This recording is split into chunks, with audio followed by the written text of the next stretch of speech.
Your relationship should be halal. আপনার রিলেশনশিপও কি হইতে হবে? এই তো আসল জায়গায় চলে আসছে এখন।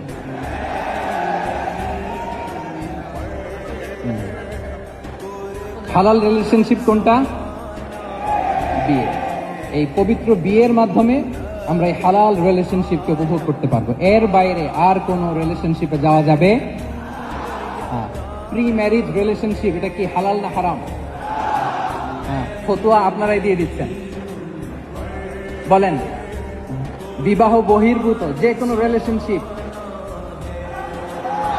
হালাল নাকি হারাম? এক্সট্রা ম্যারিটাল যে কোনো রিলেশনশিপ বলেন হালাল নাকি হারাম? সাবধান হইতে হবে। তাহলে হালালের সাথে আমাদের সম্পর্কটাকে জোরদার করতে হবে। আচ্ছা।